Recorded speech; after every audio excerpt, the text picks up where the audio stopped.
ყოველწლიურად იზრდება იმ ახალგაზრდების რაოდენობა, რომლებიც განათლების მიღებას ევროპასა და ამერიკის უნივერსიტეტებში გეგმავენ. არჩევანი მართლაც დიდია, სხვადასხვა ქვეყანა, სხვადასხვა პროგრამა, სხვადასხვა ბიუჯეტი და დაფინანსების შესაძლებლობები. თუმცა, როგორც სპეციალისტები ამბობენ, ყველაზე რთული ეტაპი ხშირად არა სწავლის, არამედ სწორი უნივერსიტეტის შერჩევის პროცესია, დოკუმენტების მომზადება და დაფინანსების მოძიება. 29 მარტს თბილისში გაიმართება განათლების საერთაშორისო გამოფენა, სადაც ერთ სივრცეში თავს მოიყრიან ევროპის, ამერიკისა და დიდი ბრიტანეთის უნივერსიტეტები.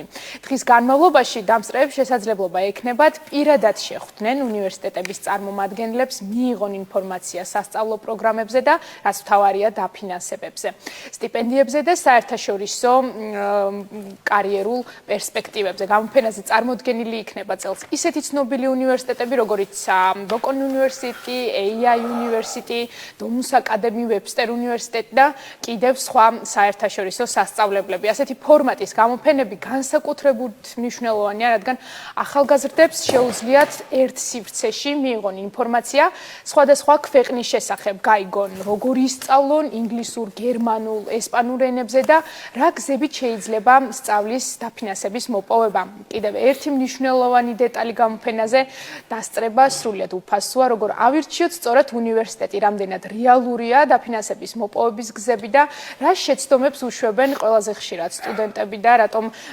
ხდება საზღვარგარეთ სწავლა დღეს ბევრად უფრო ხელმისაწვდომი, ვიდრე ეს წლების წინ იყო. თემაზე საუბარს გავაგრძელებთ ჩვენ სტუმართან ერთად, ელენე ჯაფარიძე, განათლების ცენტრი ლიფის წარმომადგენელია. მოგზანდი ელენე, და სანამ ელენესთან დავიწყებდეთ საუბარს, მე მაინტერესებს შენ კითხო ერთი რამ. რომელ უნივერსიტეტს დაადგიე ხა შენ თვალი, საით გაგიწია გონება მითხარი, იმიტომ რომ არ ჩერდები შენ და ჯერ ამ ინფორმაციას სასწავლებელი ნახავ ყველგან შევიდა. და ყველგან დაიწყო სწავლა. ჯერ ამ ინფორმაციას საიდუმლოდ შევინახავ, თუმცა ამ სტუდიაში ორმა ადამიანმა ვიცით ამის შესახებ. ელენე არის ხო ის ადამიანი, რომელიც მართლაც პროფესიონალურად ეხმარება ყველა იმ ადამიანს, ვისაც აქვს ამის სურვილი და მეგზური. ნამდვილად, რატომ არის ხო ეს მნიშვნელოვანი? ჩვენ ვისაუბრეთ შესაძლებლობებზე და ინტერნეტის და გაჯეტების პირობებში რეალურად ყველა ინფორმაცია ჩვენს ხელშია, ხო, მაგრამ მაინც უჭირთ ადამიანებს გადაწყვეტილების მიღება, ინფორმაციის შეგროვება, უნივერსიტეტის მოძებნა. რამდენად მნიშვნელოვანია პროფესიონალის ჩართულობა ამ დროს და რა თქმა უნდა გამოფენის მასშტაბებზე, იმიტომ რომ ამერიკიდან რო ჩამოდის შეს ქვეყანაში უნივერსიტეტის წარმომადგენელი და გთავაზობს რომ გახდე მის უნივერსიტეტის სტუდენტი, ალბათ ეს ძალიან მნიშვნელოვანია, ხო? პირველ რიგში მადლობა მოწვევისთვის, ძალიან მიხარია რომ ხედავთ და აქვარდა მაქვს იმის შესაძლებლობა რომ აი ამ დეტალებში გავიდეთ და ამ ღირსშესანიშნავი დღის შესახებ მოვყვე. ძალიან მნიშვნელოვანი არის ის ფაქტი რომ რამდენი ასე ვთქვათ გაჯეტიც და რამდენადაც არ უნდა მიმართო ინტერნეტს ყოველთვის არის ადამიანი და ყოველთვის გჭირდება ადამიანი, ვისაც იგივე აქვს არც თუ ისე დიდი ხნის წინ გამოვლილი, რასაც შენ დღეს გადიხარ. ყოველთვის ვცდილობთ მაქსიმალურად შევიდეთ იმ სტუდენტის მდგომარეობაში, რომელიც აპირებს საზღვარგარეთ სასწავლებლად, ანუ ამ გეზის დაჭერას და მე ვფიქრობ, რომ რაც მე მაგალითად ეს შესაძლებლობა არ მქონდა და არ მყავდა დაუშვათ გვერდით ისეთი ადამიანი, ვინც დამჯდებოდა და მირჩევდა ყველაფერს. მაქსიმალურად ვცდილობთ ამ პროცესში ვიყოთ იმ დონეზე ჩართული, რომ მივხვდნენ, რომ AI და ინტერნეტი სამწუხაროდ მხოლოდ არ არის გზა იმის, რომ უნივერსიტეტი არჩიო ჩვენთვის ასურვა. ხო, ვინმე დამხმარე აუცილებლად არის ადამიანის საჭირო, რომელიც გზას გაგიკლევს და მე გზის მკვლევარი, გამკვლევი ტყუილად არ გიწოდეთ, იმიტომ რომ ნამდვილად ძალიან ბევრ ახალგაზრდას ეხმარებით, საიმისლოდ რომ კარგ უნივერსიტეტში გააგრძელოს სწავლა. რა ტიპის დახმარებაზეა საუბარი? საუბარი არის დახმარებაზე, რომელიც იწყება სწორი პროფესიის არჩევით, რასაც მოპოვება შემდეგ აუცილებლად ყველაზე მნიშვნელოვანი ეტაპი სწორი უნივერსიტეტის არჩევა, შემდეგ უკვე სწორი უნივერსიტეტის მიხედვით სწორ ქვეყანას ვარჩევთ, რაც თავარია და რაც ძალიან მნიშვნელოვანია, ეს ყველაფერი არის გამომდინარე სტუდენტის აკადემიური მონაცემებიდან და ბიუჯეტიდან გამომდინარე. მაქსიმალურად ვცდილობთ, რომ ის სტერეოტიპი დავანგრიოთ, რომ საზღვარგარეთ სწავლა ძალიან დიდ თანხებთან არის დაკავშირებული და თუ ეს რაღაც კოლოსალური თანხა არ გაქვს, შენ ვერ წახვალ. ეს ესე არ არის და ზუსტად ეგ გამოფენაზე ვავრცელებთ მაგ ინფორმაციას და ჩვენი უნივერსიტეტის წარმომადგენლები ზუსტად ამაში გვეხმარებიან.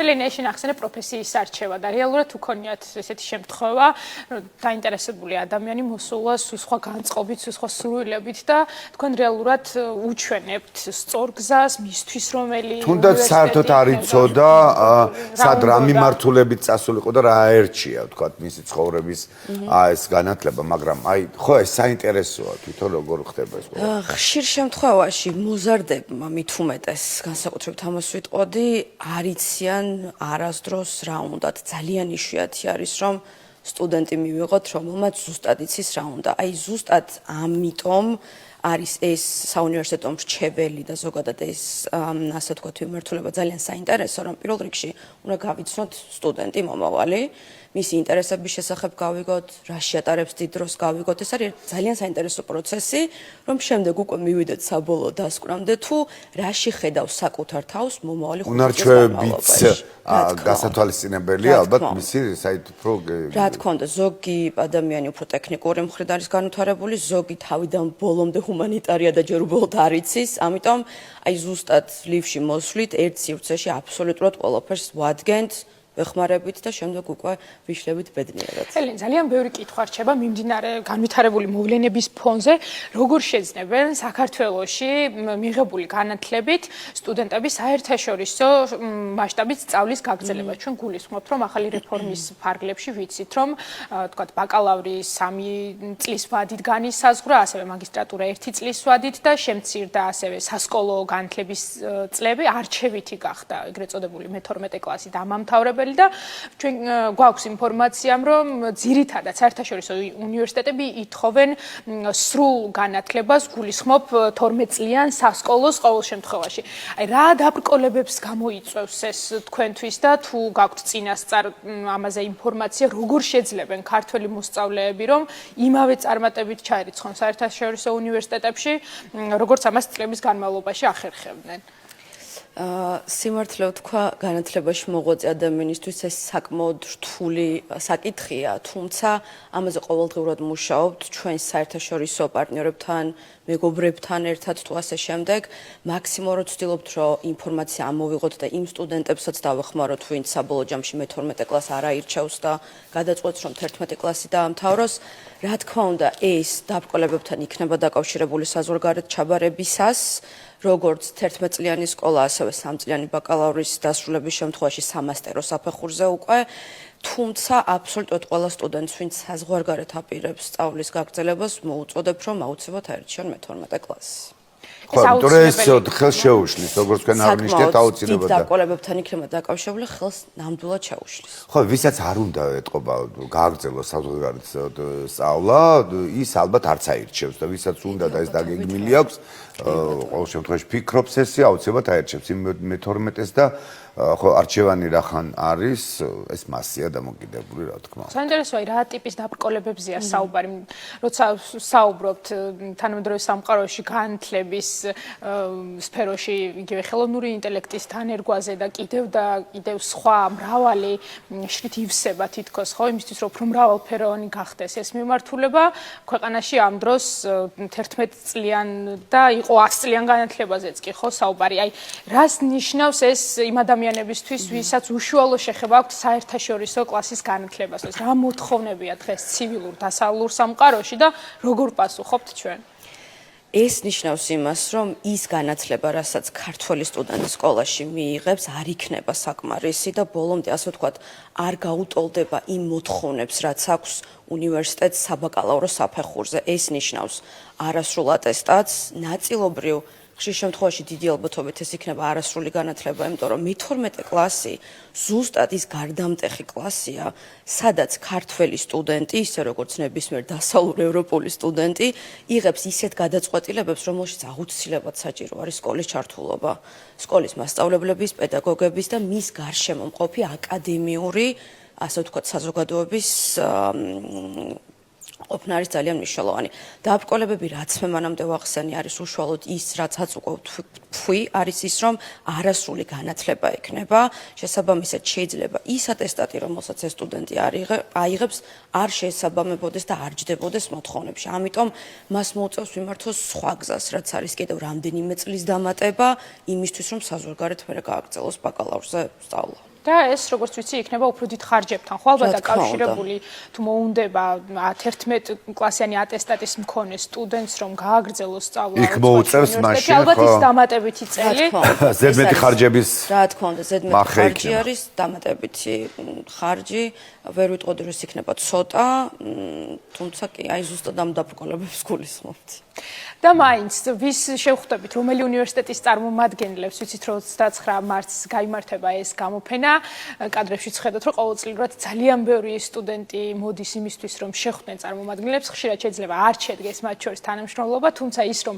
ახალგაზრდებს აქვთ შესაძლებლობა უშუალოდ გაიცნონ ესაუბრონ ამ უნივერსიტეტის შესახებ მეტი გაიგონ ალბათ ეს ყველაზე მნიშვნელოვანია და კიდევ ერთხელ უნდა გავიმეოროთ რაც ალბათ ყველაზე მნიშვნელოვანია რომ ამ ღონისძიებაზე დასწრება სრულიად უფასოა სტუდენტებისთვის მოსწავლეებისთვის და ვისაც აინტერესებს მათთვის წელს გვაქვს ძალიან ბევრი სიახლე და ასე ვთქვათ ახალი შემართება ამერიკის უნივერსიტეტები ისეთ როგორც არის Florida International University, Adelphi University, Louisiana State University ეს არის ის წამყვანი უნივერსიტეტები ამერიკაში რომელსაც ყველაზე დიდი მოთხოვნა არის საქართველოდან ასევე იტალიის წამყვანი უნივერსიტეტი მთელი ევროპისაც ბოკონის უნივერსიტეტი IE University ასევე გვექნება დიზაინის მიმართულებით საკმაოდ დიდი განვითარება რაც არის დომუსის აკადემია და სიახლე და ძალიან მნიშვნელოვანი საკითხი არის გვექნება სამედიცინო უნივერსიტეტის მიმართულება რაც ქართული სტუდენტებისთვის ძალიან საინტერესო არის როგორც წესი. ხო, ეს საინტერესო ყველაზე მეტად რომელი მიმართულებით არიან ხოლმე დაინტერესებული სტუდენტები, ვიცით რომ ბიზნესი და ტექნოლოგიების მიმართულება ახლა ყველაზე მოთხოვნადია, თუმცა აი თქვენი დაკვირვებით ჩართულობა რომელი მიმართულებით არის ყველაზე მეტი. საინტერესო არის ის სხვათა შორის რომ რაც უფრო დრო გადის, მით უფრო იცვლება ინტერესი და გულისხმობ რას. დავუშვათ თუ 5 წლის წინ უფრო ჰუმანიტარულ მიმართულებებზე ქონდა უფრო აქცენტი დღევანდელ დღეს როგორც ხელოვნური ინტელექტის ტექნოლოგიები, ბიზნეს ადმინისტრირება, დიზაინი, ინჟინერიაც კი სხვათა შორის რაც მე ძალიან მახარებს, ყველაფერს ერთად ენიჭება მოკეთ უპირატესობა. ან მრავალფეროვნებაა. ძალიან დიდი. ვიდრე რაღაც კონკრეტულზე, ერთ კონკრეტულზე იყოს შეჩერებული აზრი. ძალიან დიდი მადლობა. მადლობა თქვენ. ძალიან საინტერესო ღონისძიება და დიდი შესაძლებლობების მიმცემი ახალგაზრდებისთვის, რაც ყველაზე მთავარია. წარმატებით გისურვებთ. მე დაგარქვი გზამკვლევარი. იდეალური. ხო, და ძალიან დიდი მადლობა. ელენე დარწმუნებული ვარ, რომ ბევრი ხალხი იქნება სტუმრად გამოფენაზე და რაც ყველაზე მთავარია, ახალგაზრდები მიიღებენ იმ ინფორმაციას, რომლისთვისაც წლიდან წლამდე ელოდებიან ხოლმე თქვენს გამოფენას. ნამდვილად. ელენე ჯაფარიძე, ლიფის წარმომადგენელი გსტუმრობდა და დაგემშვიდობა.